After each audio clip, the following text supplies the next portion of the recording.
تعریفیں ہر قسم کی اللہ وحدہ لا شریک کے لیے لائق ہے۔ درود و سلام ہو تمام انبیاء و تمام مرسلین پر، اور خصوصاً اللہ کی بے شمار رحمتیں و برکتیں نازل ہوں نبی آخر الزمان محمد رسول اللہ صلی اللہ علیہ وآلہ وسلم پر، سلام ہو آپ کے اہل بیت پر اور تمام آپ کے متبعین پر۔ دین محمد صلی اللہ علیہ وآلہ وسلم کے عنوان سے جو تفصیلی باتیں آپ کو ہم بتا رہے ہیں دین محمد کی، رسول اللہ صلی اللہ علیہ وآلہ وسلم کے دین کی بنیادی باتیں، گزشتہ اس درس میں آپ کو جو بات بتائی گئی تھی وہ یہ تھی کہ سیدنا کلیم اللہ علیہ السلام کو بھی اللہ تبارک و تعالیٰ نے دعا کے وقت یہ شرط لگائی اور ان سے بھی کہا کہ تمہاری التجا جو خاص رحمتوں کے لیے ہے وہ خاص رحمتیں میں لکھوں گا قریب متقیوں کے لیے، زکوٰۃ کی ادا کرنے والوں کے لیے، اور میری آیات پر ایمان لانے والوں کے لیے، اور اتباع کرنے والوں کے لیے اس رسول اس نبی کی اتباع جو نبی امیین میں سے آئیں گے، جو خود امی ہوں گے۔ تو جو لوگ ان کی اتباع کریں گے ان کے لیے رحمتیں لکھی جائے گی، اور وہ نبی امی کے آنے کی خبریں تورات اور انجیل میں ان کے آنے سے پہلے ہی وہ لکھی ہوئی پائیں گے، اور وہ جب نبی امی آئیں گے تو وہ نبی امی ان کو نیکی کا حکم دیں گے، برائیوں سے روکیں گے، حلال چیزیں جو پاکیزہ چیزیں ہوں گی وہ ان کے اوپر حلال کریں گے، اور جو خبیث بدترین چیزیں ہوں گی وہ نبی ان پر حرام کریں گے، اور وہ نبی ان سے غیر شرعی بوجھ ہلکے کریں گے اور ان سے غیر شرعی توق اتار دیں گے جن میں وہ جھگڑے ہوں گے۔ تو جو لوگ بھی اس نبی امی پر ایمان لائیں اور ان کی حمایت کرے اور ان کی مدد کرے اور ان کی لائی ہوئی شریعت جو ان پر نازل ہوئی ہوگی کتاب، اس روشنی اس نور والی کتاب کی اتباع کریں گے تو اولئک هم المفلحون کہا ہے، وہ لوگ کامیاب ہو جائیں گے، وہی لوگ کامیاب ہو جائیں گے، انہی کو دنیا کی اور آخرت کی ساری بھلائیاں دی جائے گی۔ یہ باتیں گزشتہ آپ کے سامنے آ گئی، ٹھیک ہے۔ اب تھوڑا توجہ کیجیے، جو لوگ دور بیٹھے ہیں میرے بھائی نزدیک آ جائیں گے، اپن قریب قریب ہو کے بیٹھیں گے تاکہ مجھے بھی اس بات کا احساس ہو کہ آپ حضرات پوری توجہ سے مجھے سن رہے ہیں۔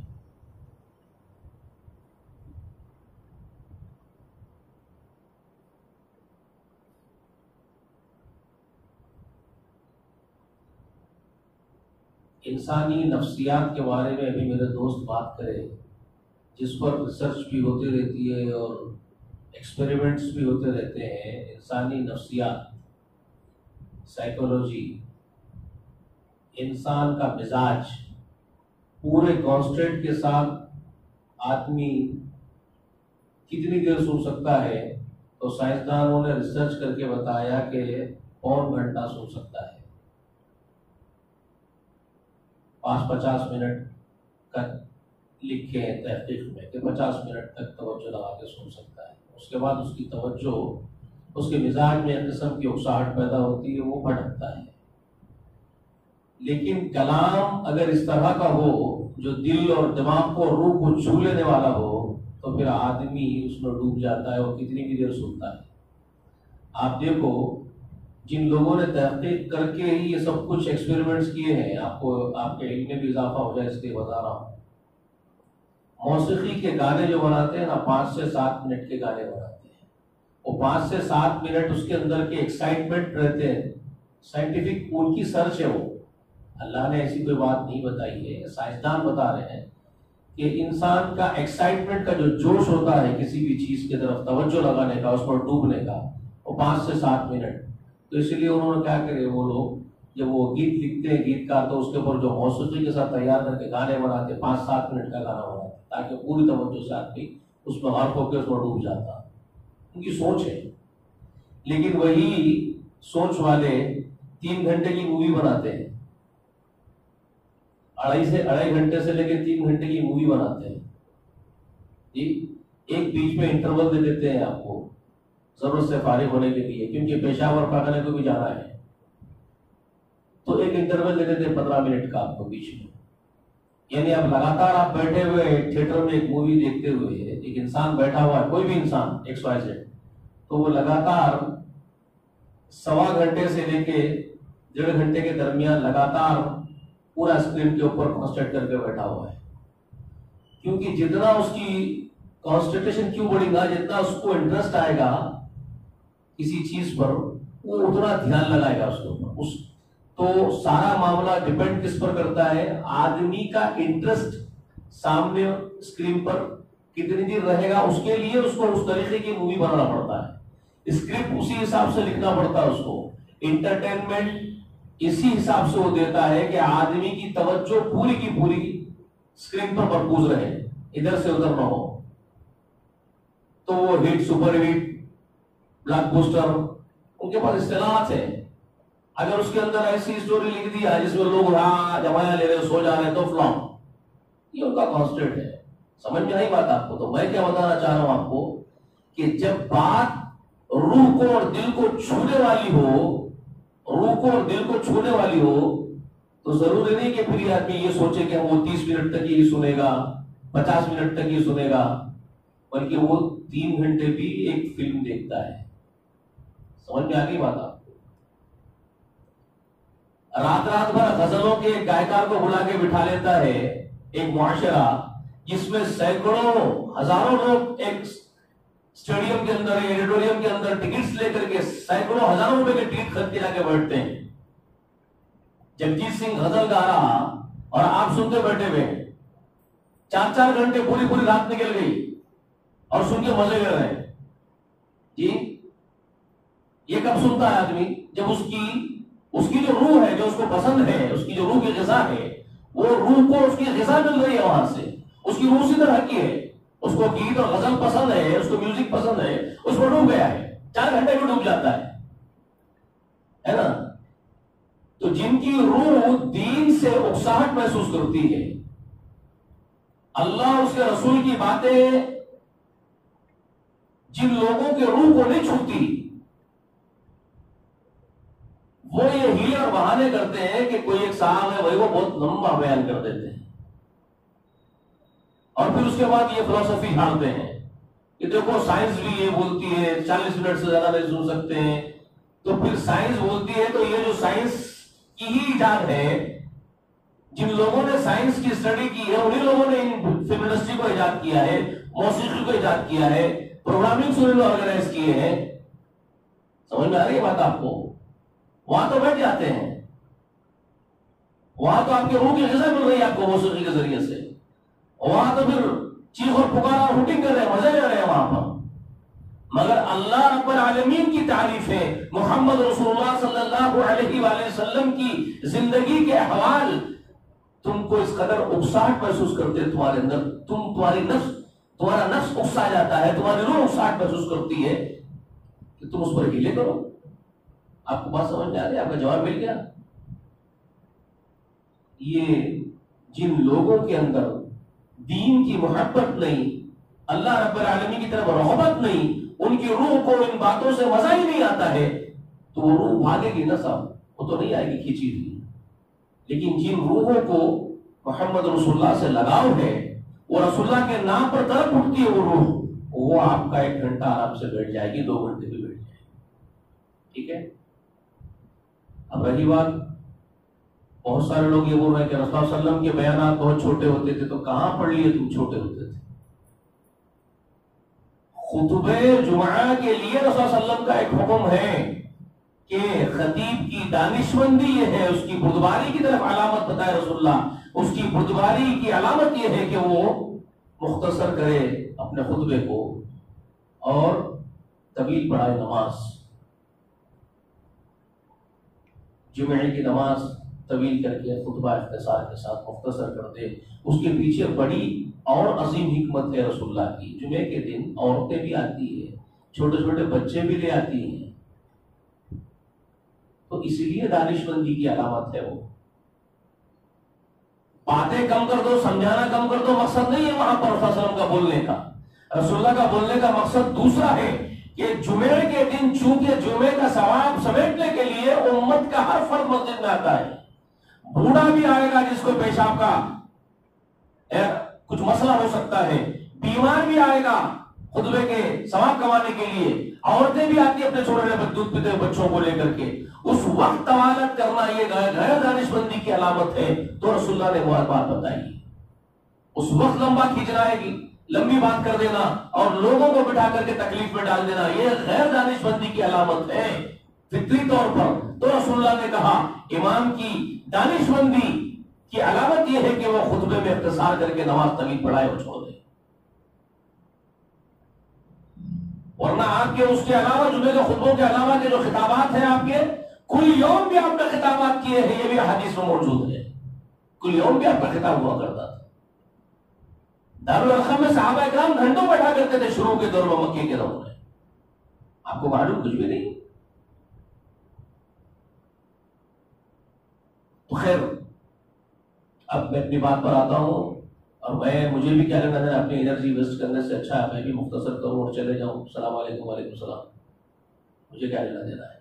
لیکن میری نیت یہ ہوتی ہے کہ میں جو کچھ بتا رہا ہوں پوری ڈیٹیلنگ کے ساتھ بتا دیا, تو میرے جو بھائی ہیں جو مجھے سننے آتے ہیں ان کی روح تڑپتی ہے, وہ رسول اللہ کی محبت میں, اللہ کی محبت میں آتے ہیں, رب کبریا کی محبت میں آتے ہیں, وہ اللہ رب العالمین کی شریعت کی باتیں جاننے کے لیے آتے ہیں. تو ڈیٹیلنگ کے ساتھ بتا دینے میں میں یہ سمجھتا ہوں کہ ان کے لیے آسانی اور زیادہ بہتر ہے, یہ سمجھ کے سناتا ہوں.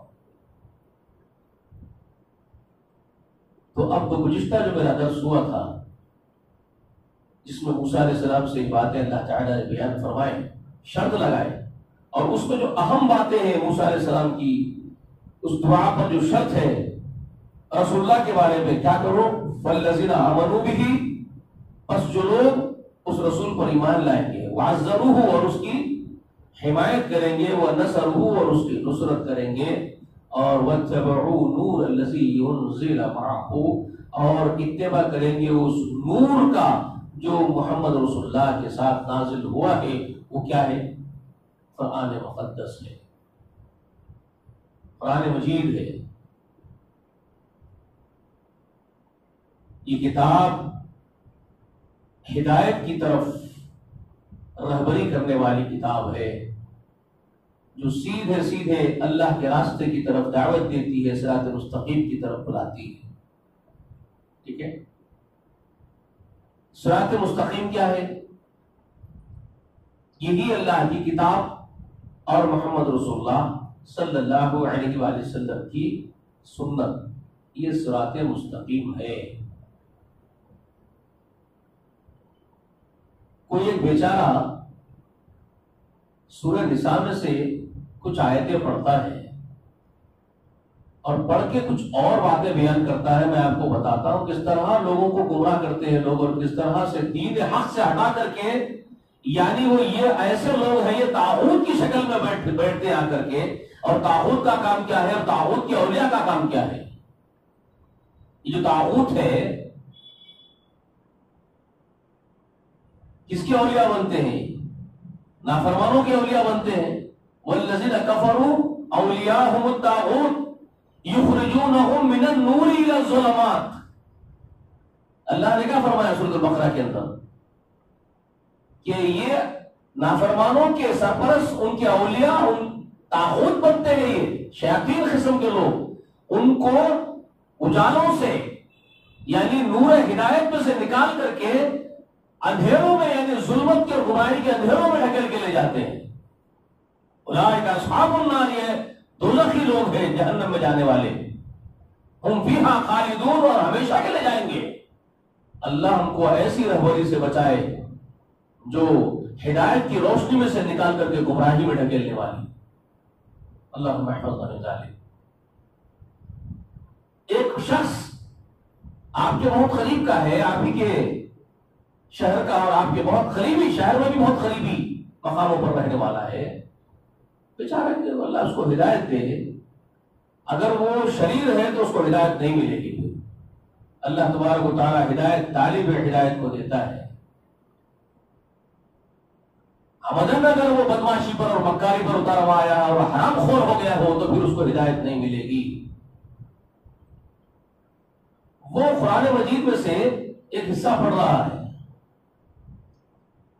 اور کہہ رہا ہے لوگوں کو، من یطع اللہ ورسولہ، جو اللہ کی اس کے رسول کی اطاعت کرتا ہے، اولئک مع الذین انعم اللہ علیہم من النبیین والصدیقین والشہداء والصالحین حسن اولئک رفیقا. یہ قرآن مجید میں سورہ نساء میں ہے. غالباً اس کا آیت آپ نکال کے دیکھو، 170 ہو سکتا ہے یا 60 ہو سکتا ہے، نکالیے دونوں میں سے کوئی ایک.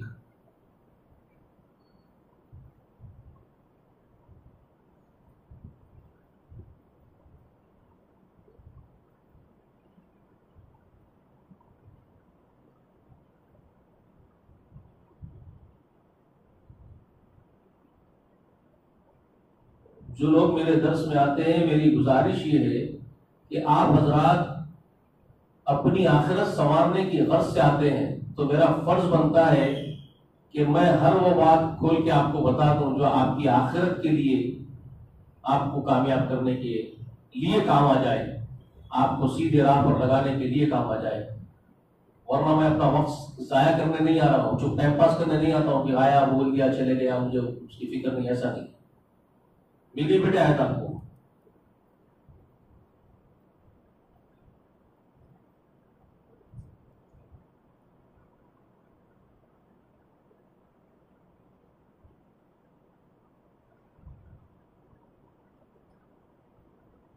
آئے تو وہ 69 نکالے،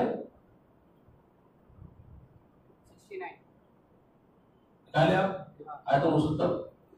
اس آیت کریمہ میں جو بات اللہ تعالیٰ ارشاد فرما رہے ہیں، وَمَن يُطِعِ اللَّهَ وَالرَّسُولَ فَأُولَٰئِكَ مَعَ الَّذِينَ أَنْعَمَ اللَّهُ عَلَيْهِم مِّنَ النَّبِيِّينَ وَالصِّدِّيقِينَ وَالشُّهَدَاءِ وَالصَّالِحِينَ وَحَسُنَ أُولَٰئِكَ رَفِيقًا. تو یہ صراط مستقیم اصل میں کیا چیز ہے، اور یہ کیا کہہ رہا ہے یہاں پر اس آیت کو پڑھ کر کے لوگوں سے کہہ رہا ہے کہ صراط مستقیم یہی ہے کہ اولیاء کرام کے آستھانوں پہ جانا، صدیقین کے آستھانوں پہ جانا، شہداء اور صالحین کے آستھانوں پر پہنچنا، ان سے اپنا رابطہ قائم کرنا اور ان کی خبروں سے استنباط کرنا، فائدہ اٹھانا، یہ صراط مستقیم ہے اور یہ قرآن میں ہے. یہ کہہ کر کے یہ آیت پڑھ رہا ہے. بات سمجھ میں آئی آپ کو؟ آپ نوجوان ہیں، پڑھے لکھے ہیں اور پڑھ رہے ہوں گے، اسٹوڈنٹس بھی ہوں گے، یہاں بزرگ بھی بیٹھے ہوئے ہیں. وہ جو یہ بات پیش کر رہا ہے کہ صراط مستقیم یہ ہے کہ اللہ کے بزرگ بندوں سے، نبیوں سے، صدیقین سے، شہداء سے اور صالحین سے اپنا رابطہ قائم رکھنا، ان کی بارگاہوں پہ جانا، ان کی خبروں پہ جانا اور ان سے استنباط کرنا، ان سے سفارشوں کے لیے دعائیں ان سے کروانا، یہ صراط مستقیم. اور یہ حوالہ دے رہا ہے کہ یہ قرآن میں ہے، اور حوالہ یہ بیان کر کے آپ کے سامنے آیت پڑھ رہا ہے، مَن یُطِعِ اللَّهَ وَرَسُولَهُ أُولَٰئِکَ مَعَ الَّذِینَ أَنْعَمَ اللَّهُ مِنَ النَّبِیِّینَ وَالصِّدِّیقِینَ وَالشُّہَدَاءِ وَالصَّالِحِینَ. اور یہ پڑھ رہا ہے کہ وَحَسُنَ أُولَٰئِکَ رَفِیقًا. وَحَسُنَ أُولَٰئِکَ رَفِیقًا، یہ سب سے بہترین رفیق ہیں. نبی، شہداء، صدیقین، صالحین سب سے بہترین رفقا ہے. یہ رفیق سب سے اچھے رفیق ہیں. تو ان کی رفاقت میں رہنا، ان کے آستھانوں پہ جانا، اس آیت سے وہ ثابت کر کے. اور یہ قرآن میں آپ کو سنا رہا ہوں جب بول رہا ہے تو وہ لوگ بھی نعرے تکبیر جو سامنے بیٹھے ہوئے سبحان اللہ کے نعرے لگا رہے ہیں اور کہہ رہے ہیں کہ دیکھو ہمارے امام صاحب تو قرآن پیش کر رہے ہیں، ہمارے مرشد جو صاحب ہے وہ تو قرآن پیش کر کے بتا رہے ہیں، اور اللہ کا فرمان ہے اس میں نبیوں کے ساتھ، صدیقین کے ساتھ، شہداء اور صالحین کے ساتھ رہنا ہے، صراط مستقیم پر تو ان کے آستھانوں پہ جانا ہے. اللہ کی قسم اس سے بڑی جھوٹ اور مکاری یہودیوں سے زیادہ بدترین کام، بلکہ ہو سکتا ہے یہودیوں سے زیادہ نہیں تو ان کے برابر کا کام جو یہودی کرتے تھے، یحرفون کلمتی عن مواضعہ، جو ان کے بارے میں اللہ تعالیٰ قرآن مقدس میں فرماتا ہے کہ یہ کیا کرتے ہیں، یہ تحریف کرتے ہیں، کلام کو اس کے اصل مقام سے ہٹا دیتے ہیں، اس کے معنی میں دو بڑوں کر کے اس کے معنی کو اصل جگہ سے ہٹا کر کے یہ لوگوں کو، انسانوں کو گمراہ کرنے کا کام کرتے ہیں یہود کے علماء، اور یہ بدبخت بھی یہود جیسے بن گئے۔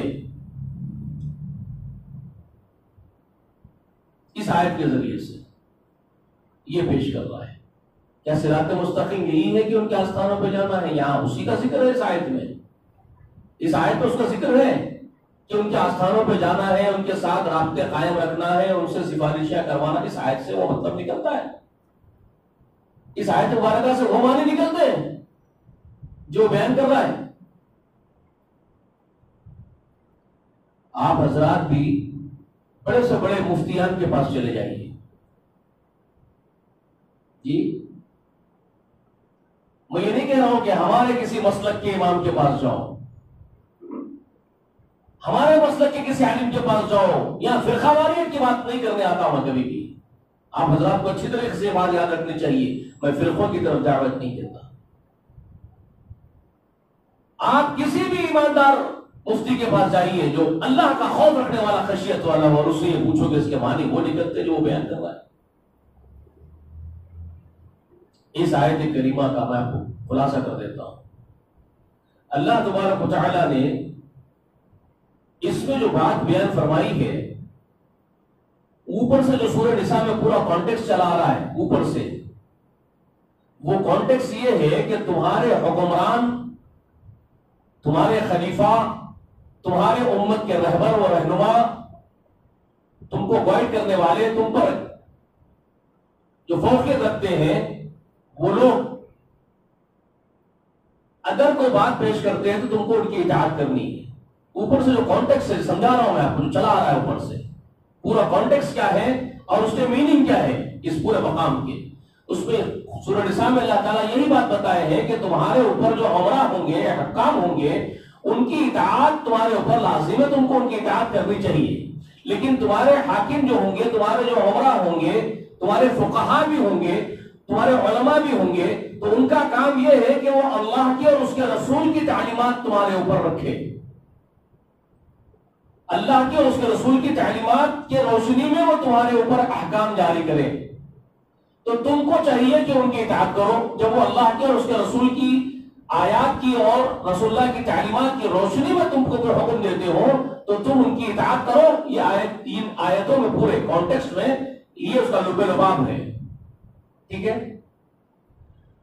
یہ بتا بھی دیا گیا اوپر آیت نمبر 59 میں، یعنی اس سے 10 آیتوں کے پیچھے کر چلے جائیں گے آپ، اس سے پیچھے 10 آیتوں کے پیچھے چلے جائیں گے تو آیت نمبر 59 میں یہ بتا دیا گیا کہ قل اطیعوا اللہ واطیعوا الرسول، اے نبی محمد رسول اللہ، ایمان والوں سے آپ کے حکم کیا ہونے چاہیے، کیا ہے؟ یا ایھا الذین آمنوا، ایمان والوں کیا کرو؟ اطیعوا اللہ واطیعوا الرسول واولی الامر منکم۔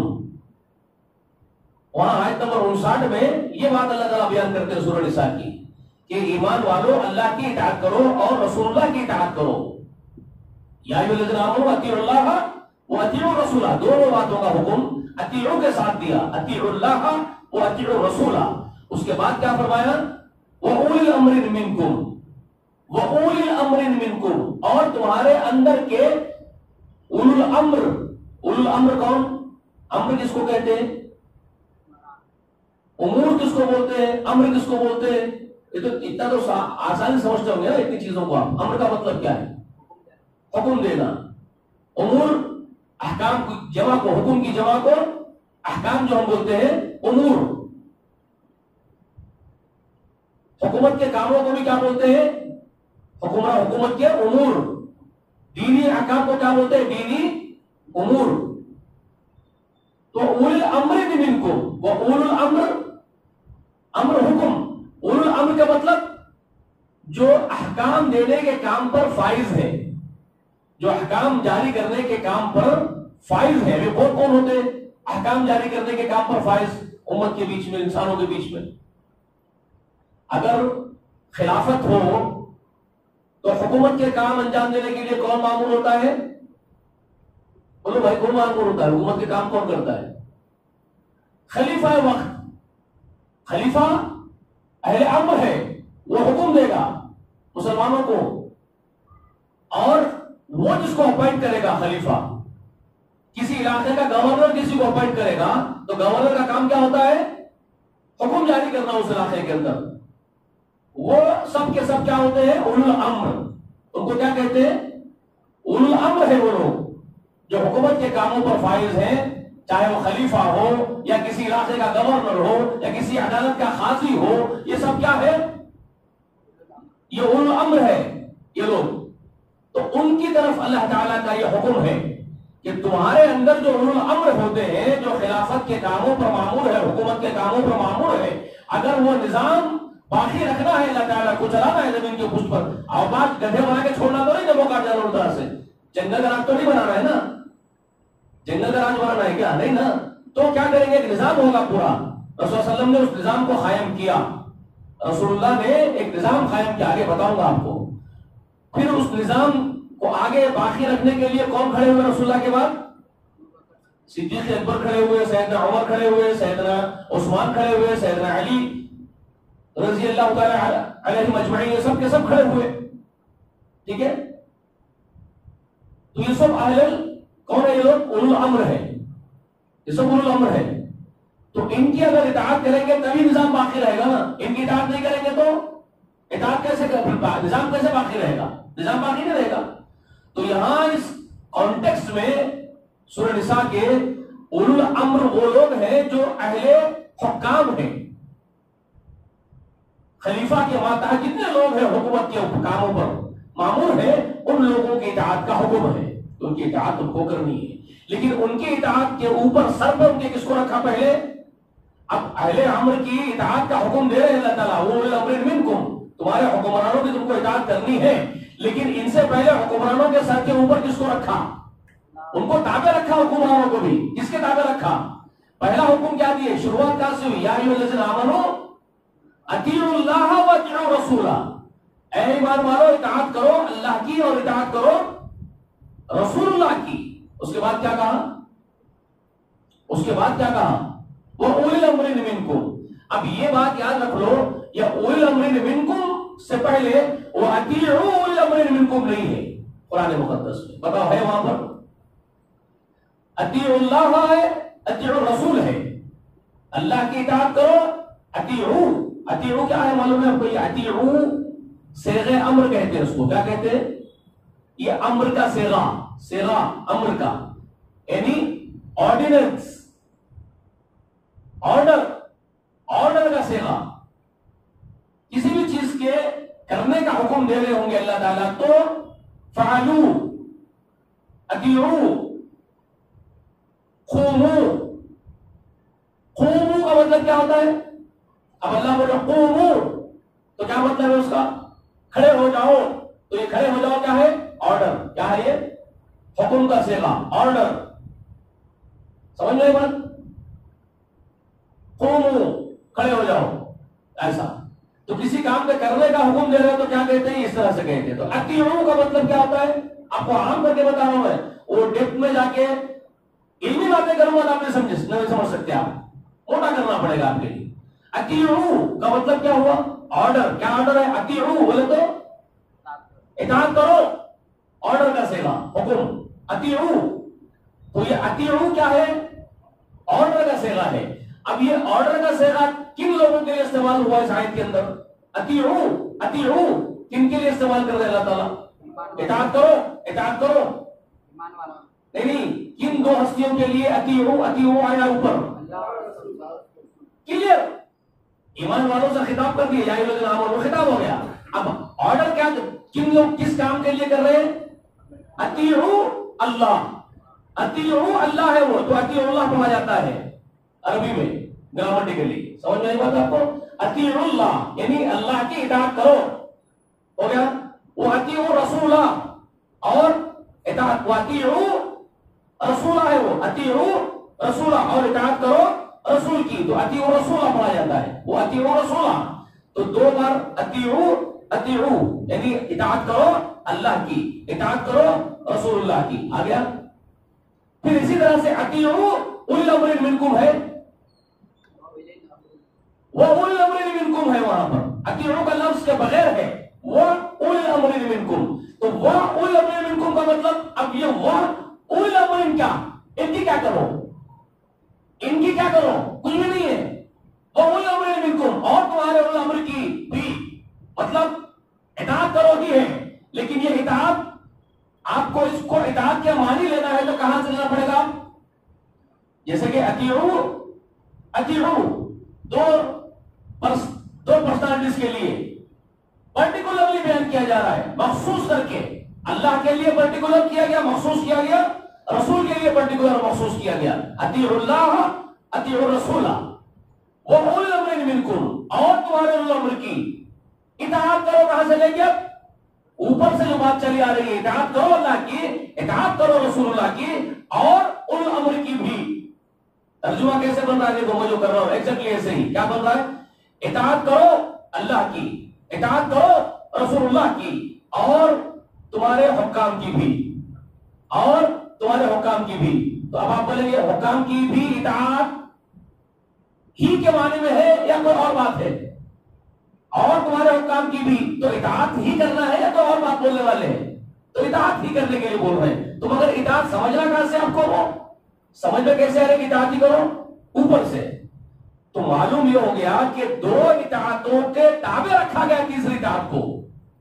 اطاعتیں دو ہی ہے، تیسری جو اطاعت ہے وہ تابع ہے، وہ مشروط ہے. کس کے تابع ہے وہ؟ کہاں مشروط ہے وہ؟ اللہ کی اور اس کے رسول کی اطاعت میں ضم ہے، اس میں ضم ہے، اس کے تحت ہے، اس کے تابع ہے وہ تیسری اطاعت. اللہ کی اطاعت پرٹیکولر ہے، رسول کی اطاعت پرٹیکولر ہے. اطیعوا اللہ واطیعوا الرسول واولی الامر منکم، اور تمہارے اولی الامر کی بھی، یعنی اطاعت ان دو اطاعتوں سے لی جائے گی. یہ ہو گیا نا؟ میں بول رہا ہوں، آپ بولیں گے یہ آپ بول رہے ہیں، آپ ہمارے کو پٹی پڑھا رہے ہیں، آپ سمجھا رہے ہیں. ہو سکتا ہے کسی کے دماغ میں یہ خیال آئے کہ یہ تو آپ پٹی پڑھا رہے ہیں مول صاحب ہمارے کو ایسا بول کے. آگے پڑھو. میں جو بات بول رہا ہوں خود بخود کلیئر یہی بات ہے، خود اللہ کر رہے آگے. کیا بول رہے اللہ تو اس کے اندر آگے اولی الامر منکم کی بات کیا ہے؟ فَإِن تَنَازَعْتُمْ فِي شَيْءٍ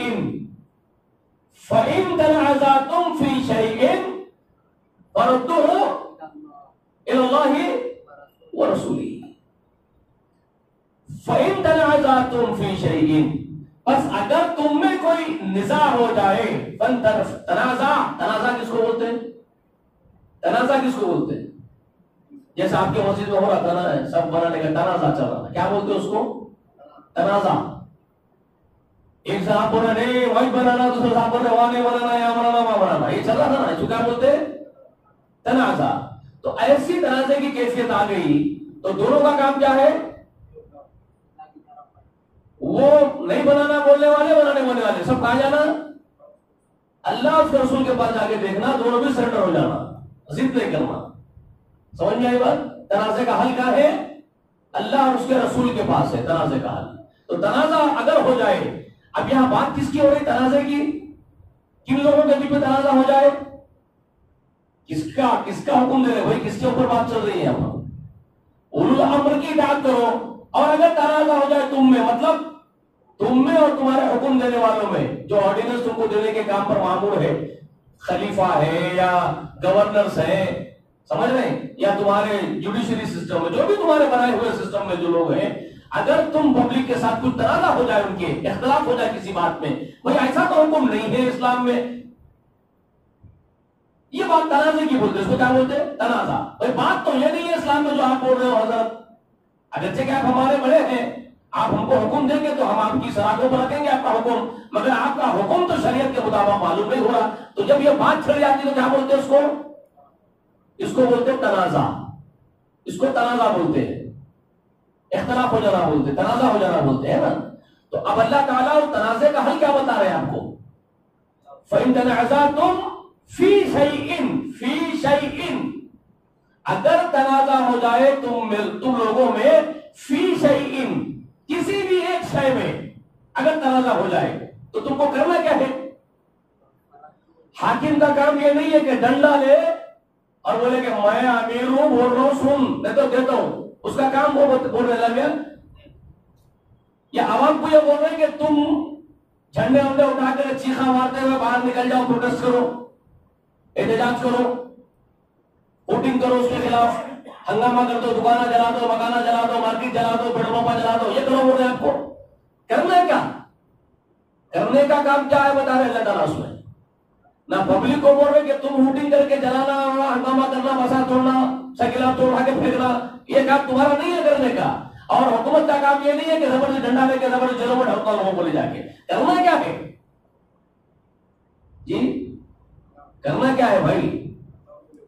نہ پبلک روڈوں پہ نکلنا، نہ حکمران ان کو کچل دینا، نہیں، کرنے کے کام کیا ہے؟ فَإِن تَنَازَعْتُمْ فِي شَيْءٍ فَرُدُّوهُ إِلَى اللَّهِ وَرَسُولِهِ، تمہارے تنازع کو اللہ کی طرف، اس رسول کی طرف پلٹانا تمہارا کام ہے، دونوں کا بھی کام۔ حکم کا حل اللہ کے پاس، اس کے رسول کے پاس موجود ہے، مسئلے کا حل، تنازع کا حل۔ بعض مفتیان کا یہ بولنا ہے کہ ہر تنازع کا حکم قرآن اور سنت میں نہیں ملتا، بعض مفتیوں کا یہ بولنا ہے، بس اہل علم میں اپنے آپ کو مفتی ہے اور ان کا یہ بولنا ہے کہ ہر ایک تنازع کا حل تو قرآن و سنت میں نہیں ملتا ہے بھائی۔ تو میں یہ کہہ رہا ہوں کہ تمہارا ایمان قرآن پر سے اٹھا لیا گیا ہے، تم کو گمراہ کر دیا گیا، تمہارے نصیب میں نہیں ہے ایمان، ہم کیا کریں گے؟ تم اتنی بڑی بات کر دی ہے، تم یہ بولنا چاہ رہے کہ اللہ ہی نادان تھا تمہارے مقابلے میں، تمہارا مقصد بولنے کا یہ ہے کہ اللہ بہت نادان ہے، اس کے پاس تنازع کا حل موجود ہے ہی نہیں، اور اس نے لوگوں کو بول دیا، حکمرانوں کو بھی بول دیا، عوام کو بھی بول دیا کہ مسئلے کے تنازع کے حل کے لیے اللہ اس کے رسول کے پاس آؤ۔ بھئی بات کیا ہوگی مجھے بتائیے؟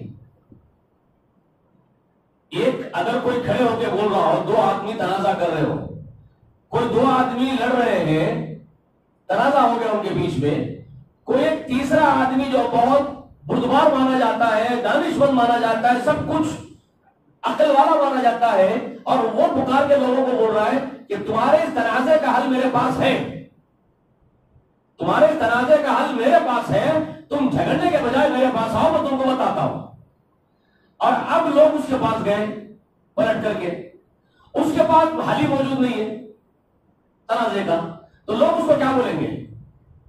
نکل گئے تھے حضرت، تم بے وقوف ہے، نعوذ باللہ، تم تو بلا لیے اپنے پاس، لڑو مت، تنازع کا حل میں بتاتا ہوں بول کے میرے پاس ہے، بولے آئے تو کچھ بھی نہیں ہے، پھوس ہے آپ تو پھوس ہے، کچھ بھی نہیں ہے آپ کے پاس، تو نادان ہو گیا نا بلانے والا، نادان ہو گیا کہ نہیں ہو گیا؟ ہو گیا۔ اب اللہ اگر قرآن مقدس میں حکم جاری کر دیا فَإِن تَنَازَعْتُمْ فِي شَيْءٍ فَرُدُّوهُ إِلَى اللَّهِ وَرَسُولِهِ، اگر تنازع ہو جائے تم میں اور تمہارے حکمرانوں میں، تمہارے اولو الامر میں، تو پھر کیا کرنا ہے تم کو؟ اللہ کے اس رسول کے پاس پلٹ کے آنا ہے۔ اللہ نے کہا پلٹ کے آؤ، اللہ اس رسول کے پاس پلٹا اس مسئلے کو۔ تو آپ کہہ رہے ہیں کہ ہر ایک مسئلے کا حل وہاں موجود نہیں ہے، تو پھر اللہ نادان ہے، موجود نہیں ہے تو بلا رہا ہے آپ کو، آپ کے حساب سے یہ ایمان ہے آپ کا اللہ کے اوپر؟ ہر تنازع کا حل موجود نہیں، توبہ کرو، کفریہ کلمہ مت دیا آپ اپنے منہ سے، یہ کفریہ کلمہ ہے آپ کا، یہ جو بول رہے ہیں آپ، تنازع کا حل موجود ہے تبھی تو بلایا ہے، قرآن میں، اس کی شریعت میں، اللہ کے پاس، اس رسول کے پاس ہر تنازع کا حل موجود ہے تبھی تو آپ کو بلایا ہے، ورنہ بلاتا ہی نہیں آپ کو، پلٹ کیا ہو ہے تبھی تو بلایا تھا، سمجھ میں آئی بات؟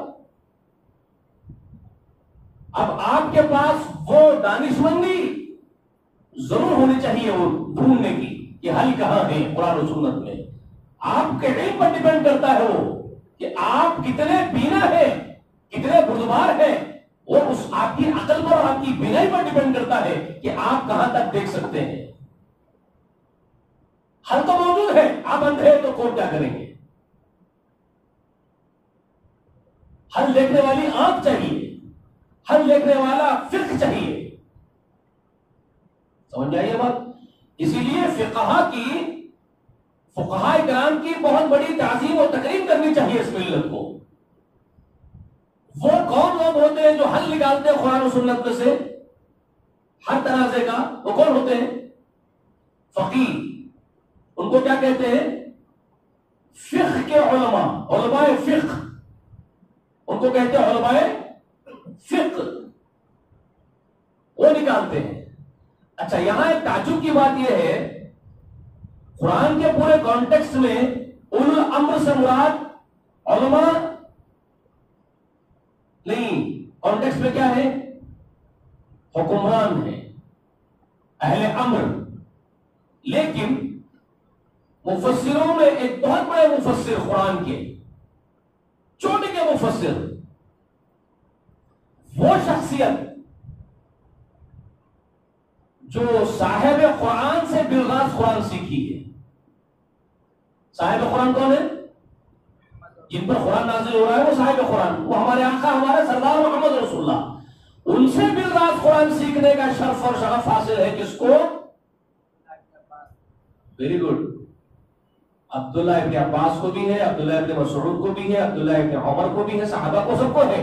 لیکن عبداللہ ابن عباس رضی اللہ تعالی عنہما کا شرف یہ ہے کہ اللہ کے رسول ایک دن اپنی چادر میں لپیٹ لیے، ان کو اپنے سینے سے لگا کر کے اپنی چادر میں لپیٹ کے لے لیے، اور اللہ سے ان کے لیے دعا کرے سینے سے لگا کر کے، اے اللہ اس کو قرآن کا علم عطا کر دے. عبداللہ کو، جس کے لیے رسول اللہ اپنی چادر میں سینے سے لگا کر کے لپیٹ کر دعا کرے کہ اللہ اس کو قرآن عطا کر دے، اس کو کیا ملا ہوا قرآن کا حصہ سوچ دیجیے آپ.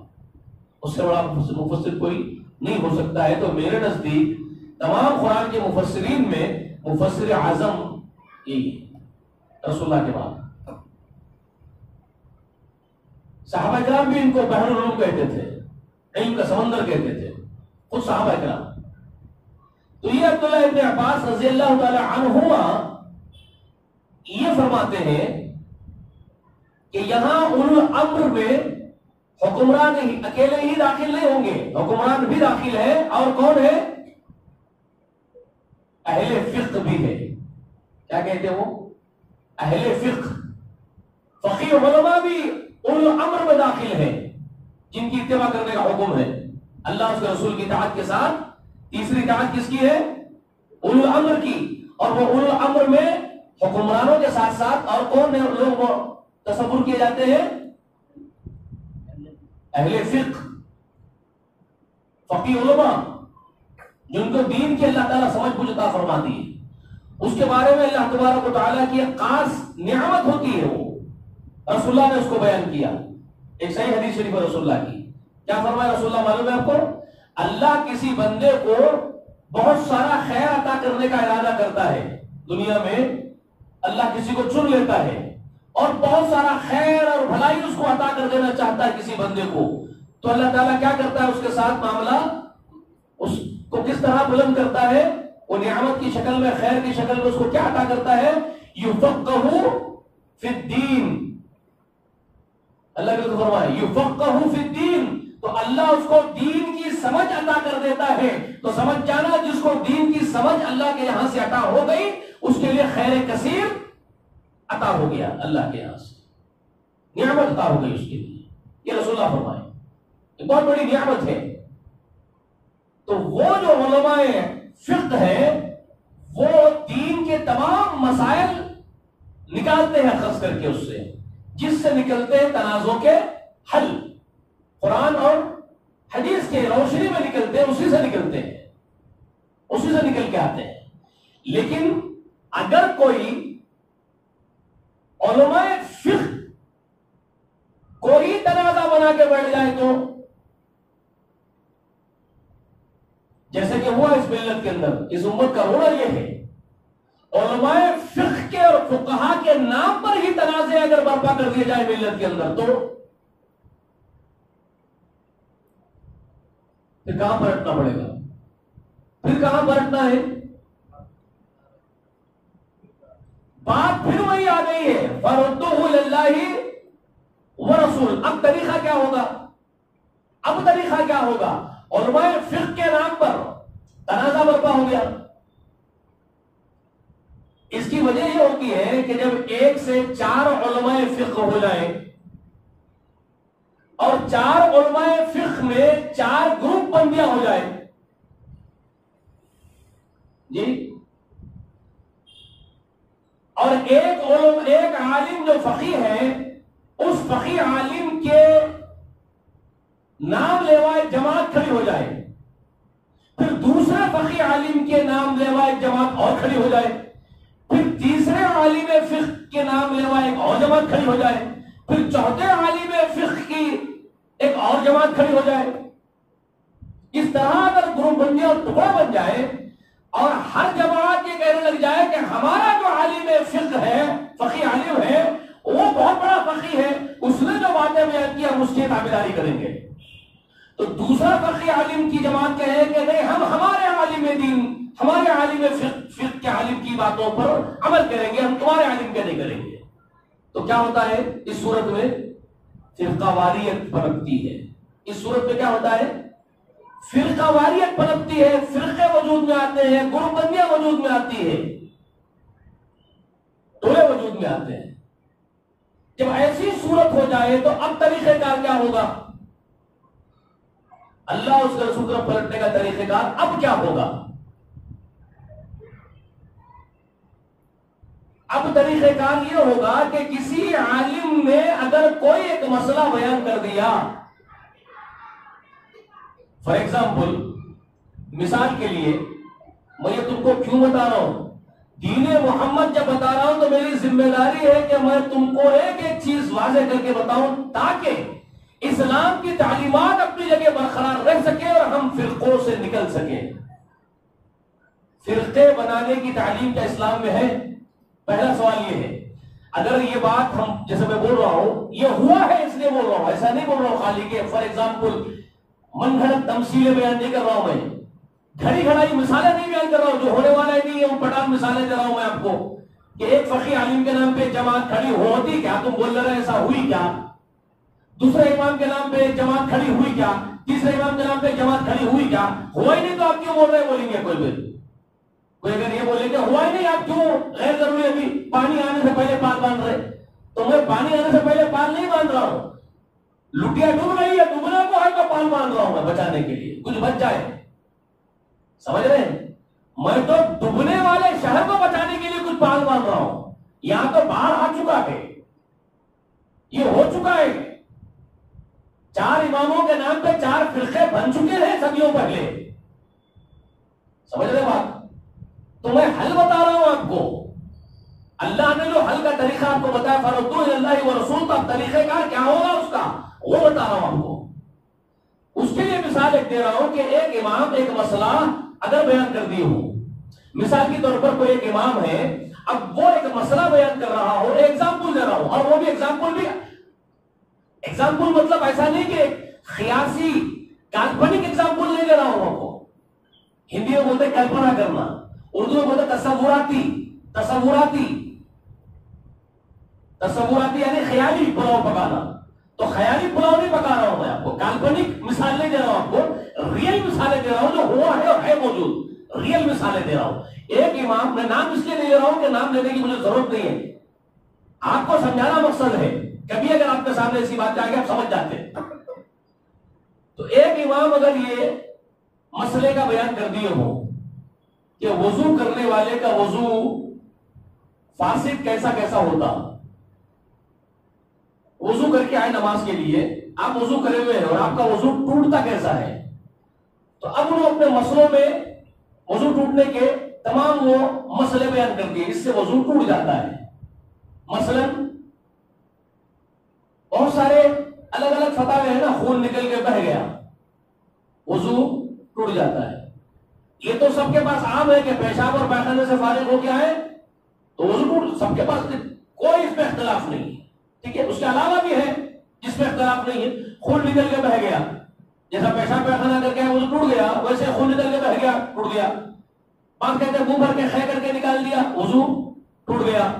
وضو ٹوٹ جانے کی جو چیزیں ہیں، ہوا نکل گئی خارج ہو گئی پیچھے کے راستے سے تو وضو ٹوٹ گیا، یہ ساری چیزیں ہیں۔ اس میں اگر کوئی ایک چیز یہ بیان کر دے کہ عورت کو چھو لینے سے وضو ٹوٹ جاتا ہے، کہ امام بول دیے اپنے، انہوں نے بیان کر دیا مسئلہ کہ عورت کو چھوئے وضو ٹوٹ جاتا ہے، بول دیا۔ عورت سے مراد کوئی بھی عورت، ایون ماں بھی، ماں، بہن، بیوی، بیٹی، کوئی بھی عورت، لفظ عورت کو ٹچ کر دیے، ٹچ کرنے سے وضو کر کے آئے اور امی جان جا رہے تھے، امی کا ہاتھ لگ گیا، وضو ٹوٹ گیا، پھر وضو کرنا ہے، پھر وضو کرنا ہے۔ اگر کوئی امام کہہ دے کہ اس طرح وضو عورت کے ٹچ ہونے سے ہی ٹوٹ جاتا ہے، اب اس کے برخلاف فرقہ واریت کیسے پیدا ہوتے ہیں بتا رہا ہوں آپ کو۔ اب سب کے سب سر جھکا کر کے اپنے فقیہ عالم کی بات پر متفق ہو کر کے مان لیے ہیں، وضو ٹوٹ جاتا ہے، لیکن اتنے میں دوسرے عالم کی بات آئی، فقیہ عالم کہہ رہے ہیں کہ محض ہاتھ لگنے سے وضو نہیں ٹوٹتا ہے، محض ہاتھ لگنے سے وضو نہیں ٹوٹتا ہے۔ اب کیا کریں گے؟ اب کیا کہ تنازع ہو گیا، اب کیا ہو گیا؟ اس کو کیا بولتے ہیں؟ تنازع ہو جانا بولتے ہیں، اس کو بولتے ہیں تنازع ہو گیا۔ یہ کیا ہو گیا؟ تنازع ہو گیا، کس میں؟ امت میں۔ تو اب اس کا حل کیا ہے؟ فردوا الی اللہ ورسول۔ تو اب طریقہ کار کیا ہوگا؟ کیسے پلٹیں گے دونوں کی طرف؟ دونوں فقیہ عالم ہیں اور دونوں کہہ رہے ہیں کہ ایک کہہ رہا ہے، فقیہ عالم کہہ رہا ہے کہ وضو نہیں ٹوٹتا، دوسرا فقیہ عالم کہہ رہا ہے ٹوٹ جاتا۔ دونوں بھی فقیہ ہیں، دونوں بھی فقہ کے عالم ہیں، تو اب صورت کیا نکلتی ہے؟ اب طریقہ کار کیا ہوگا؟ بولو، سمجھو۔ اب کیا بچ گیا ہے؟ حکم بچ گیا ہے جو قرآن میں ہے، کیا ہے وہ؟ فردوا الی اللہ ورسول۔ اس کو پلٹاؤ کس کی طرف؟ اللہ کی اور اس کے رسول کی طرف پلٹائے، ٹھیک ہے؟ یہی کام محدثین کی ایک جماعت نے کیا،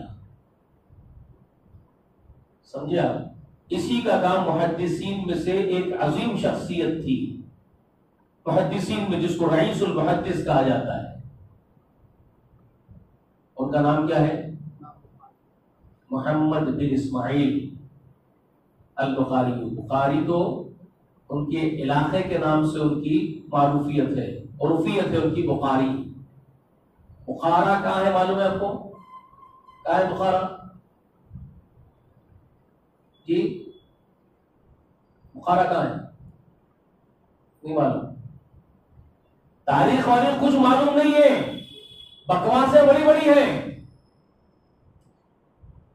آج دو قوموں کے درمیان تصادم اور اختلاف، اور دو قوموں میں عداوت اور دشمنی، مسلمانوں کی دو قوموں میں، عرب میں اور ترک میں، ترک اور عرب کی ٹھنی ہوئی ہے، دو قوموں میں دشمنی عداوت ہے۔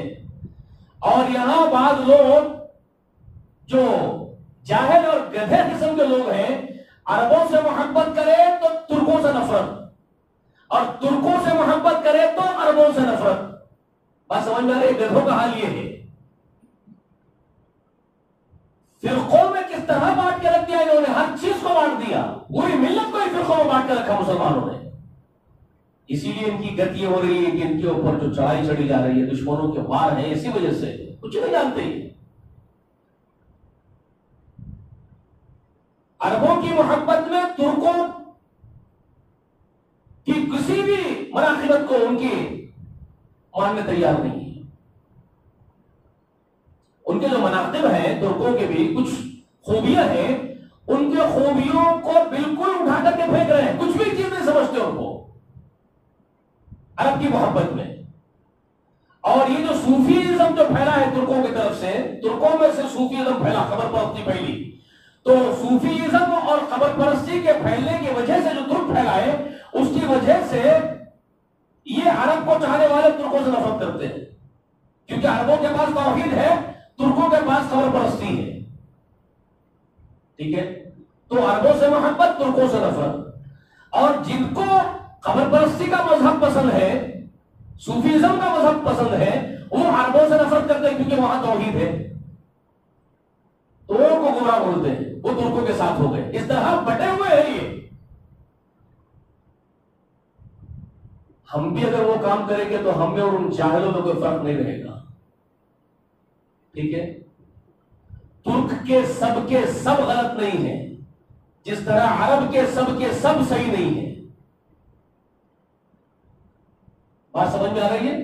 جس طرح عرب کی پوری قوم صحیح نہیں ہے، اسی طرح ترک کی پوری قوم غلط نہیں ہے.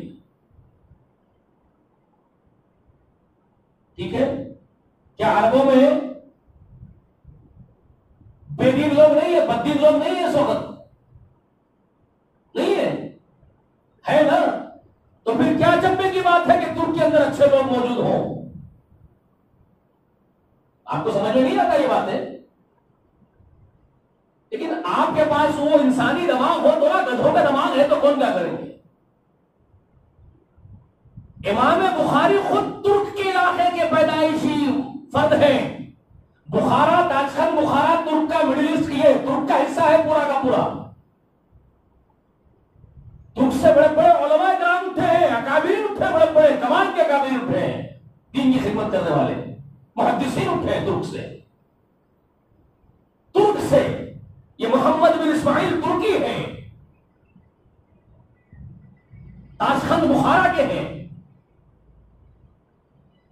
اور اتفاق سے میرا ننیال بھی بخارا ہی ہے. میرے نانا، پرنانا، سکڑنانا وہ سب بخارا کے وہ لوگ. اللہ والے وہاں اٹھے. تو انہوں نے محمد بن اسماعیل رحمت اللہ علیہ البخاری جو بخارا کے ہیں، کتنا بڑا عظیم کام انجام دیا انہوں نے، کتنا عظیم کام انجام دیا. ان کی کتاب صحیح البخاری کو آج کیا رتبہ حاصل ہے؟ پوری امت کا اتفاق ہے، کسی ایک دو کا نہیں، پوری ملت کے ہر فرد کا اتفاق ہے، ہر مفتی کا اتفاق ہے. بعد قرآن البخاری. اہل حدیثوں کے اور سلفیوں کے مدرسے میں ختم بخاری نہیں ہو رہی ہے. ختم قرآن کی طرح سے ختم بخاری حنفی مدرسوں میں، صوفیوں کے مدرسوں میں بھی ہو رہی ہے، بریلوی مدرسے میں بھی ہوتی ہے. کیوں؟ ان کے پاس بھی مقام سراخوں پر ہے امام بخاری کا، ہر ایک کے پاس ہے، بغیر اختلاف کے ہر ایک کے پاس مقام بلند ہے بخاری کا. کیوں ہے؟ کیونکہ رسول اللہ کا خادم ہے. اور انہوں نے احادیث جمع کی، اور وہ اپنی صحیح بخاری میں صرف احادیث جمع نہیں کی ہے، بلکہ حدیث کے جمع کرنے کے ساتھ ساتھ اس پر حکم بھی لگایا ہے. باب بھی باندھے، کتابت کا نام بھی رکھا انہوں نے. امام بخاری نے جب صحیح بخاری مرتب کی تو انہوں نے کتابتیں مرتب کی، ابواب باندھے انہوں نے باضابطہ. یہ اس کو کہتے ہیں فقہ. اس کو کیا کہتے ہیں؟ یہ کتاب اور ابواب باندھنا مسئلوں کے ساتھ ساتھ، اور اس کے ساتھ اس کے ذیل میں مسائل لے کے آنا، اس کو کیا کہتے ہیں؟ فقہ. مثال کے طور پہ کتاب الایمان، جب وہ کتاب الایمان لکھ دیں گے تو ایمان کے متعلق جتنے احادیث رسول اللہ کے ہیں وہ سب جمع کر دینا، جس سے ایمان کی فضیلتیں، ایمان کا مقام، ایمان کا مرتبہ، ایمان کی حقیقت جب اجاگر ہو جائے بندوں کے سامنے، امت کے سامنے، وہ سب لے کے آنا. اس کو کیا کہتے ہیں؟ فقہ. سمجھ. کتاب علم لائیں گے تو علم کی فضیلت، علم کے ابواب میں سب کچھ ڈالنا، اس کو کیا کہتے ہیں؟ فقہ. کتاب الصلاۃ، کتاب الاذان، کتاب المواقیت الصلاۃ، یہ کیا ہے؟ یہ ایک کتاب نماز کے اوقات کے ابواب بیان کرتی ہے. ایک کتاب ہر ایک مسئلے کے نام کے ساتھ وابستہ ایک کتاب موجود ہو تو اس کو کیا کہتے ہیں؟ دینی فقہ. تو امام بخاری محدث ہی نہیں ہے بلکہ وہ ایک فقیہ محدث ہے، وہ ایک فقیہ محدث ہے. یہاں ایک تنازع ہے اور وہاں حدیثیں جمع ہے. بات سمجھ میں آ رہی ہے؟ یہاں دو اماموں کے بیچ ایک تنازع ہے. ایک امام کہہ رہا ہے کہ عورت کو ٹچ کرتے ہی وضو چلے گیا، دوسرا امام کہہ رہا ہے ٹچ کرنے سے وضو نہیں گیا. اب اب یہ تنازع کا حل کہاں دیکھیں گے؟ جہاں رسول اللہ کی تعلیمات خالصتاً موجود ہو. اور وہ کہاں موجود ہے خالصتاً؟ بخاری کی صحیح کے اندر، مسلم کی صحیح کے اندر، اور ان دونوں کے شرائط پر جو باقی اور 4 محدثین نے اپنے صحاح لکھے ہیں جمع کر کے، ان کی تعلیم، ان کی لکھی ہوئی حدیثوں کے اندر وہاں کیا ہے؟ خالص رسول اللہ کی احادیث جمع ہے. اب یہاں جب تنازع آپ کو دکھے تو آپ اور میں کیا کریں گے؟ حکم کیا ہے؟ فردوا الی اللہ و رسول، اللہ اس کے رسول کی طرف پلٹاؤ. تو پلٹانے کا طریقہ کیا ہوا؟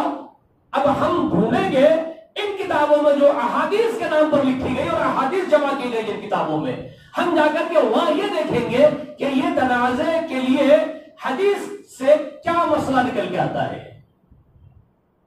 تو ہم یہاں ڈھونڈیں گے، بخاری میں دیکھیں گے، مسلم میں دیکھیں گے، ترمذی میں دیکھیں گے، ابو داؤد میں دیکھیں گے، نسائی میں دیکھیں گے. سمجھ میں آ رہی ہے بات آپ کو؟ یا ابن ماجہ میں دیکھیں گے، یا پھر دوسرے محدثین جو جمع کرے ابن خزیمہ میں دیکھیں گے، کہیں بھی دیکھیں گے، لیکن کہاں دیکھیں گے؟ حدیث میں دیکھیں گے اور سند کو ڈھونڈیں گے. یہ حدیث ہے، سند کتنی پختہ ہے. اب یہ سند کتنی پختہ ہے اس کا دوسرا ایک الگ علم ہے، بات کو سمجھانا پڑے گا آپ کو. مجھے بخاری اور مسلم دونوں تو اتھینٹک ہے پوری امت میں، اس میں کوئی باقی نہیں ہے، کلام ہی نہیں ہے. اس کے بعد والوں میں ان کے شرائط کے ساتھ ہے، ٹھیک ہے، وہ اتھینٹک ہونے کے شرائط الگ ہے. تو اب آپ کیا کریں گے؟ ہم ڈھونڈیں گے کس میں؟ حدیث میں. اب جب حدیث میں ڈھونڈیں گے ہم اس تنازع کو، میں آپ کو ایگزامپل دے رہا ہوں، طریقہ بتا رہا ہوں آپ کو ڈھونڈنے کا. جب آپ کو یہ مسئلہ عورت کو ٹچ کرنے سے وضو ٹوٹتا ہے کہ نہیں ٹوٹتا ہے، ایک تنازع تو ہو گیا. تو آپ جب ڈھونڈے حدیثوں کے اندر جا کر کے، تو بخاری نے حدیث لکھی، اور پھر اس کی فقہ کا عالم دیکھو امام بخاری کی، اسی باب میں لکھا کہ عورت کو چھونے سے وضو نہیں ٹوٹتا. فقہ کا عالم دیکھو، دینی سمجھ کا. اور حدیث کیا نقل کی کہ ہماری ماں حضرت عائشہ سے روایت ہے ایک حدیث. ہماری ماں حضرت عائشہ فرماتی ہے کہ رسول اللہ اپنے حجرے میں قیام اللیل پڑھتے تھے. حجرہ بہت چھوٹا تھا ہمارا، ٹائٹ حجرہ، بہت چھوٹا. میں سوتی پڑی رہتی تھی تو اللہ کے رسول صلی اللہ علیہ وسلم کے مصلے پر میرے پیر چلے جاتے تھے. ہماری ماں فرما رہی ہے میں سوتی پڑی رہتی تھی تو میرے پیر رسول اللہ کے مصلے پہ آ جاتے تھے، سجدے کی جگہ پہ. تو آپ صلی اللہ علیہ وسلم کو سجدہ کرنا ہوتا تو اپنے ہاتھوں سے میرے پیروں کو بازو کر دیتے، سجدہ کرتے تھے. اس طرح آپ پوری رات کی نماز پڑھتے، میرے پیروں کو ہٹاتے رہتے تھے اپنے ہاتھوں سے. کون ہے حضرت عائشہ؟ رسول اللہ کے لیے رشتہ کیا ہے؟ بیوی صاحبہ ہے. وضو ٹوٹ جائے تو نماز ہوتی ہے،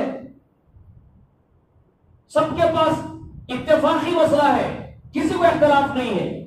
وضو کے بغیر نماز ناجائز ہے، نماز نہیں ہوتی ہے، نماز پوری نہیں کی جائے گی. جہاں وضو ٹوٹ جائے گا وہیں پر نماز چھوڑ کر کے وضو کرنے جانا پڑے گا، اسی جگہ پہ چھوڑ کر کے. سب کا اتفاق ہے وضو ٹوٹ جائے تو نماز چھوڑ دینا پڑتا ہے، نماز نہیں ہوتی ہے، سب کا اتفاق ہے. اگر رسول اللہ صلی اللہ علیہ وسلم اپنی بیوی کے پیروں کو ہٹا کر کے نماز جاری رکھے ہیں تو مطلب کیا ہوا؟ وضو نہیں ٹوٹا تبھی تو آپ نماز جاری رکھے. اگر ٹوٹ جاتا تو وضو بھی ٹوٹ جاتا تو پھر نماز بھی چھوڑ دیتے.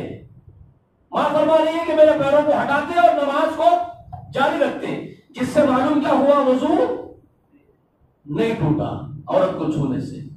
تو اب یہ تنازع کا حل کیا ملا؟ سمجھ میں آ گئی بات آپ کو؟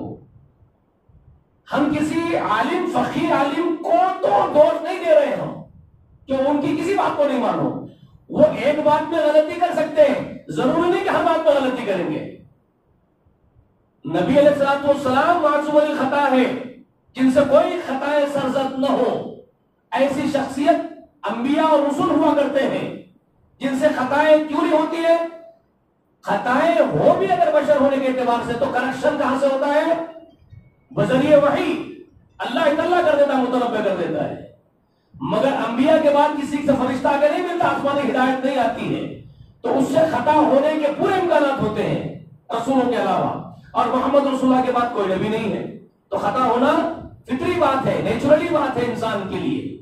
تو کوئی عالم اگر کسی مسئلے کو بیان کرنے میں غلطی کر دے تو اس کا مطلب یہ نہیں ہے کہ اس عالم کی ہر بات قابل رد ہے اور مردود ہو گئے ہیں. نہیں، ان کی بہت ساری باتیں صحیح اتھینٹک بھی ہو سکتی ہیں. سمجھ میں آ رہی ہے بات؟ تو یہاں تم اگر ان کی بات ہم چھوڑ دیں گے، کیوں نہیں لیں گے ان کی بات کو؟ اگرچہ کہ ہمارے عزیز ہو، رفیق ہو، کچھ بھی ہو، ہم ان کی بات کو کیوں چھوڑ رہے ہیں؟ یہاں پر رسول اللہ کی بات آ گئی ہے، اس لیے ان کی بات کو چھوڑ رہے ہیں. ٹھیک ہے؟ حالانکہ ہم ان کی اقتدا نہیں کرتے جو دوسرے پہلے امام جو بول رہے ہیں کہ وضو نہیں ٹوٹتا عورت کو چھونے سے. تو ہمارے اندر ان کی، چونکہ ہم ان کے فالوور نہیں ہیں تو ہمارے دلوں میں بغض ہے. انہوں نے بولو تو غلط ہی ہوگا کیا؟ انہوں نے تو کسی دلیل کے بنیاد پر بات کرے ہوں گے. تو اب آپ کا اور میرا کام یہ ہے تحقیق کس طرح کرنا. یہ ہے فردو اللہ و رسول کا طریقہ. ہر مسئلے کے اندر یہ ایگزامپل دے دیا ایک، ہر مسئلے میں ہر وقت انہوں غلط انہوں صحیح نہیں ہوتے، کبھی انہوں بھی غلط ہو جاتے انہوں صحیح ہوتے. تو اس صورت میں بھی آپ کو کیا کرنا ہے؟ انہوں اگر بول رہے ہیں، انہوں اگر بول رہے ہیں، کوئی بھی بول رہے ہیں، تنازع ہو رہا تو تنازع کو کیا کریں گے؟ اللہ اس کے رسول طرف پلٹائیں گے. یہ حکم ہے اور یہ موجود ہے. اس لیے بتانے والوں کو بھی اللہ نے پیدا کیا، مسئلے کا حل بتانے والوں کو. مسئلے کا حل بھی اللہ کے پاس موجود ہے تنازع کا، اور اللہ نے تنازع کو محفوظ بھی کیا، اس کے مسائل کو، اس کے حل کو قرآن و حدیث کی شکل میں اللہ نے اس کو محفوظ بھی کیا، پروڈکشن بھی کیا اس کا. وہ قرآن بھی موجود ہے اور حدیثیں بھی موجود ہے رسول اللہ کی، اور وہ قرآن اور حدیث میں سے بتانے والے اہل علم بھی موجود رہیں گے. اللہ رکھے گا ان کو موجود. سمجھ میں آ گئی بات آپ کو؟ تو یہ وہ قرآن مقدس کا پورا کانٹیکسٹ ہے سورہ نساء کا. اسی کے اندر آگے چلنے کے بعد اللہ تبارک و تعالیٰ اسی پر زور دے رہے ہیں پورا. محمد رسول اللہ کی اتحاد لازم پکڑو، تم گمراہ نہیں ہوں گے. محمد رسول اللہ سے ہٹیں گے تو گمراہ ہو جانے کے امکانات نکل کے آتے ہیں تمہارے سامنے. اسی لیے پورا سورہ نساء کا زور اسی چیز کے اوپر ہے. تو اسی کو جا کر کے اللہ تبارک و تعالیٰ آیت نمبر 68 میں فرماتے ہیں وَلَهَدَيْنَاهُمْ صِرَاطًا مُسْتَقِيمًا. اللہ نیک لوگوں کا ذکر کیے جو محمد رسول اللہ کی اطاعت اور اتباع اور پیروی میں اپنی زندگی گزارتے رہتے ہیں. ان کے بارے میں اللہ تعالیٰ فرما رہے ہیں کہ یقیناً انہیں ہم نے راہ راست دکھا دی. جو لوگوں کو اللہ نے چن لیا ہدایت کے لیے، جو اللہ کی راہ میں ہدایت یافتہ بن کر کے چلتے رہے، تو وہ کس کی طرف سے ہوتا؟ وہ ہدایت یافتہ بنائے رکھنا ان کو اللہ کی طرف سے ہے. تو اللہ فرما رہے وَلَهَدَيْنَاهُمْ صِرَاطًا مُسْتَقِيمًا. ہم نے ان کو صراط مستقیم پر گامزن رکھا. اب صراط مستقیم پر گامزن رکھا، یہ بات کی خبر کہاں دے رہے ہیں سورہ نساء کی 68 آیت کریمہ میں 68 میں. اب بتا رہا ہوں وہ ظالم جو آپ کو بھٹکایا ہے اس کا اصل معنی بتا رہا ہوں آپ کو، کیسے بھٹکایا، آپ کو اصل معنی سے کیسے ہٹایا. اب اللہ یہاں بول رہے ہیں کہ ہم ایمان والوں کو صراط مستقیم پر قائم رکھیں، جو محمد رسول اللہ صلی اللہ علیہ وسلم پر ایمان لا کر کے اس کے تقاضے پورے کرتے رہے. چاہنے والے محمد رسول اللہ کے جو ہے، اللہ کے اس کے رسول کے چاہنے والے جو ہے، ان سب کو اللہ نے کیا کیا؟ ہدایت پر، اپنی ہدایت سے صراط مستقیم پر. وَلَهَدَيْنَاهُمْ صِرَاطًا مُسْتَقِيمًا. اپنی ہدایت سے، توفیق سے ہم نے ان کو صراط مستقیم پر رکھا. تو صراط مستقیم کیا ہے اس کا ذکر آیت نمبر 69 میں کر رہے ہیں. اس کے بعد والی آیت میں 68 کے بعد 69 آئی نا، اس میں فرما رہے ہیں صراط مستقیم کیا ہے. وہ وَمَن يُطِعِ اللَّهَ وَالرَّسُولَ. کیا فرما رہے ہیں؟ وَمَن يُطِعِ اللَّهَ وَالرَّسُولَ. اور جو کوئی بھی اللہ کی اطاعت اور رسول کی اطاعت کرتا ہے وہی ہے صراط مستقیم پر. صراط مستقیم یہی ہے، اسی کا ذکر کر رہے ہیں. اوپر جو فرمائے نا وَلَهَدَيْنَاهُمْ صراط مستقیمہ، اور یقیناً ہم نے ان کو ہدایت دی صراط مستقیم پر. اور بتا رہے ہیں کہ جو اللہ کی اطاعت، اس کے رسول کی اطاعت کرتا ہے وہ اسی صراط مستقیم پر ہوتا ہے. اور وہ کن لوگوں کے ساتھ ہوتا ہے اب اس کا ذکر کر رہے ہیں. کن لوگوں کے ساتھ ہوتا ہے اس کا ذکر کر رہے ہیں. کن لوگوں کی خبروں پہ جانا ہے اس کا ذکر نہیں کر رہے ہیں. آپ کو کن کی خبروں پہ جانا ہے نہیں بول رہے ہیں آپ کو. آپ کن لوگوں کے ساتھ ہوں گے قیامت کے دن اور قیامت کے بعد جنت میں، اس کا ذکر کر رہے ہیں. اور یہ بھٹکا کے آپ کو کہاں لا لیا؟ قبروں پہ لا لیا. معنی کس طرح بدل لیا؟ یہ زمین کو آسمان، آسمان زمین کر دیا اس نے زمین کو آسمان بنا دیا، آسمان کو زمین بنا دیا، الٹ کر دیا پورا معاملہ. حکم کیا ہے اور کیا بتایا جا رہا ہے یہاں پر؟ کیا خبر ہے آپ کو دی جا رہی ہے؟ من یطع اللہ والرسول، جو اللہ کی اس کے رسول کی اطاعت کرتے ہیں، فاولئک، بس یہی وہ لوگ ہیں، مع الذین، مع ساتھ ہوں گے، الذین ان لوگوں کے ساتھ ہوں گے، ان لوگوں کے. کن لوگوں کے ساتھ ہوں گے؟ کن لوگوں کے ساتھ ہوں گے؟ انعم اللہ علیہم، انعم اللہ علیہم، جن پر اللہ نے انعام کیا ہے وہ ان کے ساتھ ہوں گے، ان کے ساتھ ہوں گے. کب کی خبر ہے؟ فیوچر کی خبر ہے. فیوچر کون سا فیوچر؟ کس فیوچر کی خبر ہے؟ مستقبل کی خبر. اردو میں کہتے ہیں مستقبل، مستقبل کی خبر ہے.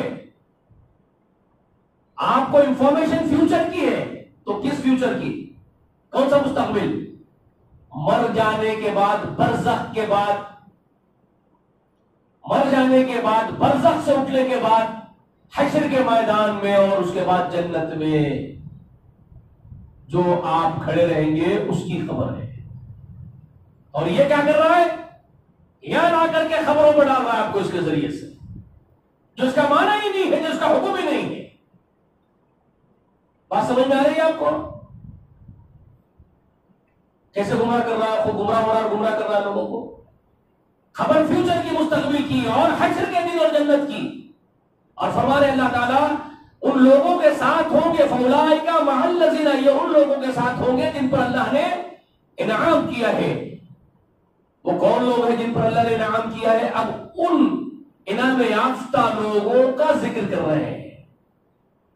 وہ انعام یافتہ جو اشخاص ہوں گے ان کا اب تعارف کر رہے ہیں، ان کا انٹروڈیوس کروا رہے ہیں آپ کو. انٹروڈکشن ہے ان کا، ان کو تعارف کروا رہے ہیں، متعارف ہے. کیا بول رہے ہیں؟ من النبیین والصدیقین والشہداء والصالحین. یہ جو انعام یافتہ ہے ہمارے، یہ کون ہے؟ یہ انبیاء ہے. من النبیین، یہ انبیاء کی جماعت، انبیاء ہے یہ. اور صدیقین، اور وہ صدیقین جو انبیاء کے لیے سچ کے ساتھ کھڑے ہو گئے تھے باطل سے ٹکرانے کے لیے، جنہوں نے ٹکرایا باطل سے، حق کو قائم رکھا، اس کے لیے رسول اللہ کی مدد کی، یہ وہ صدیقین ہیں. والشہداء، اور یہ وہ شہداء ہے جنہوں نے اپنے مال ہی نہیں بلکہ اپنی جانیں تک کھپا دی محمد رسول اللہ کی امداد میں، نصرت میں. یہ وہ شہداء ہے جن پر انعام کیا گیا. وہ صالحین، اور یہ وہ صالح لوگ ہیں جو اللہ کے پرستار بن کے زمین میں زندگی گزارے، اللہ کے سوا کسی کو خاطر بنے لائے اور محمد رسول اللہ کے خادم بن کر کے رسول اللہ کے دین کی خدمت کیے. یہ وہ صالحین ہیں. ان پر اللہ نے اپنا انعام کیا ہے اور ان لوگوں کی رفاقت ملے گی، ان لوگوں کا ساتھ نصیب ہوگا. کن لوگوں کو نصیب ہوگا؟ من یطع اللہ والرسول، جو اللہ کی اطاعت اور رسول کی اطاعت کریں گے ان کو نصیب ہوگا ان ہستیوں کا ساتھ. یہ خبر وہاں کی ہے. تو یہ بدبخت نے اس آیت کے ذریعے سے قبروں کو لا کر ڈال دیا. آپ کو کہاں کی بات کہاں فٹ کر دیا؟ سمجھ میں آئی آپ کو؟ تو اب میں یہ کیوں سنایا ہوں آج آپ کو؟ کیونکہ گزشتہ جو میں آپ کو سنایا، اللہ نے کیا فرمایا؟ فالذین آمنوا بہ، پر جو لوگ میرے حبیب محمد پر ایمان لائیں گے، وعزروہ، اور اس کی حمایت کریں گے، جیسے کہ صدیق اکبر نے کی. سب سے پہلے تو میری ماں کو سلام ہے، وہ پہلی انسان ہے انسانیت میں پوری، بلکہ جن اور انس میں پورے جنات اور انسانوں میں وہ سب سے پہلی پرسنالٹی ہے جس نے تصدیق کی ہے رسالت کی میرے آقا کی. وہ میری ماں خدیجہ ہے رضی اللہ تعالی عنہ. سلام ہو اس خاتون پر، بہت بڑا رتبہ ہے اس عورت کا۔ یاد رکھو، عورتوں کی حقارت بیان کرنے والوں، اللہ نے ایمان کے لیے بھی سب سے پہلے محمد کا ساتھی بھی بنایا۔ کسی کو پہلے چنا ہے تو عورت ہی چنی اللہ نے۔ کیا سمجھے تم؟ اللہ نے آدم کو پیدا کیا تو ماں حوا کو پیدا کیا ان کے ساتھ کے لیے، محمد کو پیدا کیا تو خدیجہ کو پیدا کیا ان کے ساتھ صلی اللہ علیہ وسلم رضی اللہ تعالی عنہ۔ یہ مطلب ہے اس کا جو رسول اللہ ابو داؤد شریف میں وہ حدیث بیان کر رہے ہیں۔ ابو داؤد شریف میں جو حدیث آئی، ابو داؤد نے کوٹ کیا ہے رسول اللہ کی حدیث کو۔ اس حدیث کی شرح ہے، وہ کس حدیث کی شرح ہے؟ جو صحیح بخاری اور مسلم میں جو حدیث ہے نا، لا احدکم حتی اکون الیہ احب الیہ، جب تک کہ میں اس کے نزدیک محبوب نہ ہو جاؤں، کس سے؟ من ولدہ و والدہ والناس اجمعین۔ اس کی شرح ہے یہ۔ وہ حدیث کیا ہے؟ رسول اللہ جو فرما رہے کہ کوئی تم میں سے اس وقت تک مومن نہیں بن سکتا ہے جب تک کہ میں اس کے نزدیک محبوب نہ ہو جاؤں، اس کے باپ سے زیادہ محبوب، اس کے بیٹے سے زیادہ محبوب، سارے لوگوں سے زیادہ محبوب جب تک میں نہ بن جاؤں گا، کوئی آدمی اس وقت تک مومن نہیں بن سکتا ہے۔ اس کے معنی کو بیان کر رہے ہیں اس حدیث کے اندر جس کو ابو داؤد نے کوٹ کیا ہے۔ امام ابو داؤد اپنے حدیث ابو داؤد شریف میں وہ لے کے آئے ہیں جو رسول اللہ اس کی وضاحت کر رہے ہیں، اس حدیث کی شرح بیان کر رہے ہیں کہ جب تک کوئی آدمی مومن نہیں ہو سکتا ہے، اس وقت تک مومن نہیں ہو سکتا ہے جب تک کہ میری لائی ہوئی شریعت اس کے نزدیک اس کے باپ سے، اس کے بیٹے سے اور لوگوں سے زیادہ محبوب نہ بن جائے۔ یہ اس کا معنی ہے۔ تو آپ کو مجھے کیا کرنا ہوگا؟ وَاتَّبَعُوا نُورَ الَّذِي أُنزِلَ مَعَهُ، جو اللہ نے فرمایا ہے سورۃ الاعراف میں، وَاتَّبَعُوا نُورَ الَّذِي أُنزِلَ مَعَهُ، اور وہ لوگ اتباع کریں گے، اس نور کی اتباع کریں گے جو میرے حبیب کے ساتھ نازل ہوگا، قرآن مقدس کی اور شریعت کی شکل میں۔ جب تک وہ اس کی اتباع نہیں کریں گے فلاح نہیں پا سکتے۔ اس لیے فرمایا جو یہ کام کریں گے، میرے نبی کے اور میرے نبی کے لائے ہوئے نور کی اتباع کریں گے تو کیا ہوگا؟ اولئک ھم المفلحون، تو وہی لوگ کامیاب ہوں گے۔ یہی وہ قاعدہ ہے، یہی وہ اصول ہے اللہ کا بنایا ہوا، سنت اللہ ہے، اللہ کی سنت ہے جس کو اللہ بار بار بیان کیا ہے۔ مَن یُطِعِ اللَّهَ وَرَسُولَهُ فَقَدْ فَازَ فَوْزًا عَظِیمًا، جو اللہ کی اور اس کے رسول کی اطاعت اور تابعداری کرتے ہیں وہی لوگ بہت بڑی کامیابی کو پہنچتے ہیں۔ فَقَدْ فَازَ فَوْزًا عَظِیمًا۔ سمجھ میں آ گئی بات آپ کو؟ تو ہمارا کام تعمر پوری زندگی کس کی اتباع کرنا ہے؟ اللہ کی اور اللہ کے رسول محمد رسول اللہ کی۔ اور اولو الامر کی اطاعت کیسی کرنی ہے؟ اولو الامر کی اطاعت بھی کرنی ہے، لیکن کیسے کرنی ہے؟ طریقہ کار کیا ہے؟ اولو العزم، جو اولو الامر ہے، جو اولو الامر ہمارے ہیں، وہ اللہ کی اور اس کے رسول کی باتیں ہم کو جب تک بتاتے رہیں، ان کی ہر بات سراغوں پر رکھ کے ان کی باتوں کی اطاعت ہم کرتے رہیں گے۔ لیکن جب وہ اللہ اور اس کے رسول کی بات کے ماں سوا کچھ بتانا لگ جائے تو اگر وہ ان کی خود کی طرف بھی اگر دعوت دے، ان کی تابعداری کی بات کرے جس میں اللہ کی اور اس کے رسول کی خلاف ورزی ہو رہی ہو، تو اس صورت میں ہم کیا کریں گے؟ اگرچہ کہ بہت بڑے مقام والے ہیں، بڑے آستانے میں بیٹھتے ہیں، بڑے صاحب ہیں،